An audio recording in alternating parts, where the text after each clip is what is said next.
Hello, this is Amar Adel and welcome to our new video about icebreakers and warm-ups. Many teachers suffer trying to find good icebreaker and warm-up for the class. So here we have like 10 icebreakers and warm-ups that can fit to any class you have. So let's start with the first one. Use the word. Write a topical target word vertically down the board, for example the word winter. In twos or threes, students attempt to come up with the longest word that begins with each letter. Give teams a point per word and a bonus point for the longest. So, an example, the word winter, you're going to write it like that in the board vertically, and each team will try to complete the first letter of the word with another word, like the W, waterfall, the I, industrious, and so on. Okay, you can make the first team the winner, or also you can give bonus points for the longest words. Okay, number 2. What does your name mean? It's similar to the last one, but actually you're going to use a dictionary here or Google or any other resource with the students, and you will try to find or write down an appropriate adjective that begins with each letter of their first name. For example, you can say flirtatious, relaxed, extrovert, and so on. Here is my name, Ammar, so it's going to be ambitious, magnificent, memorable, amazing, and realistic. Okay, number 3. Mixed up sentence. Write a sentence on the board but mix up the word order, then challenge students to reconstruct the original sentence. For example, here is a sentence which is mixed up. Morning, hadn't eaten, wish, doner kebab, and so on. You're going to fix it, or the students are going to fix it, make it correct. For example, you can say, I wish I hadn't eaten this doner kebab or that doner kebab this morning. Okay, at 5 a.m. Let's move to the next one. Hangman. Well, this game is funny. I like it. I can also even write or give you a link in the comment for the game as a flash player or something like that. Okay, so what is the game? Think of a word and draw some dashes on the board, one for each letter. So if the word is 5 letters, for example, write 5 dashes. Each student in turn names a letter that they think might be in the word. If the letter is in the word, then write the letter in the appropriate place on the board. For example, you can write W and W. If the letter is not in the word, then start to draw the picture of a hangman and write the used letters under the drawing. Continue either adding new letters to the blanked out word or adding paws to the hangman drawing until either the word is complete.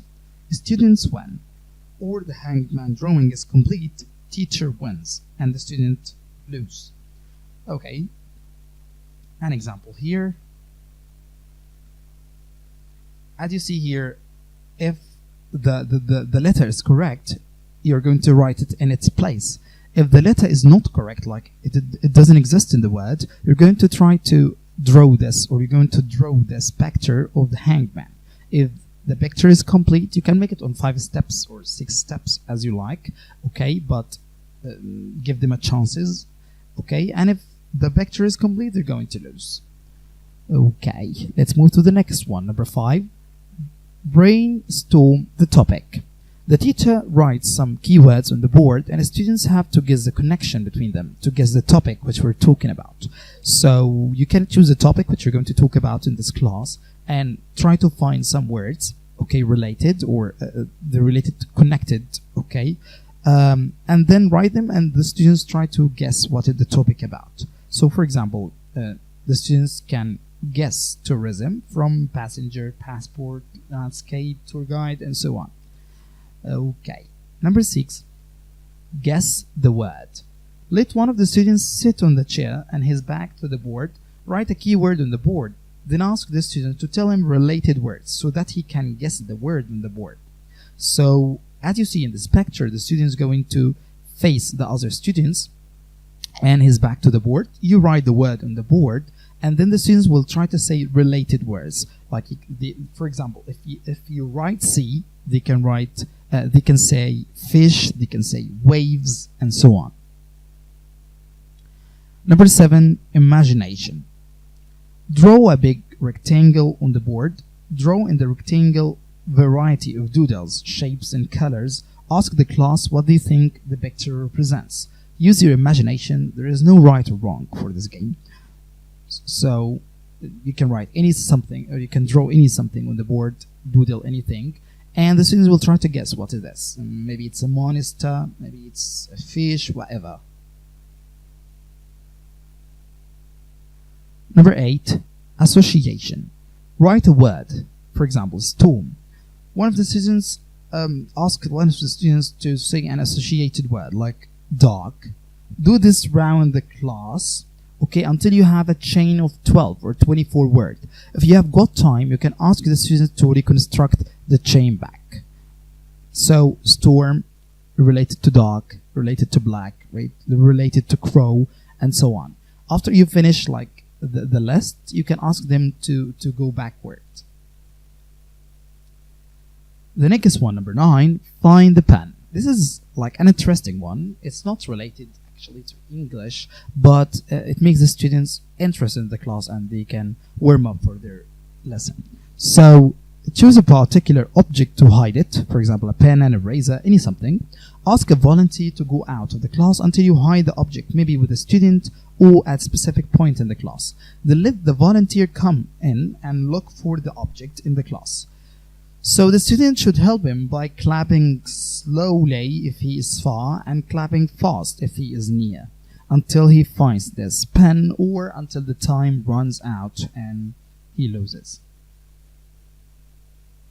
The next and the last one is bingo. Divide the class into 2 or 3 teams. Write the word B-I-N-G-O, bingo, on the board, as many as your teams. Then ask a particular question for the letter B. The team who answers correctly, give them a tick for the letter. Then ask a different question for the letter I, and do the same for each letter. The first team to complete the word bingo, it means they will answer the 5 questions, they will be the winner.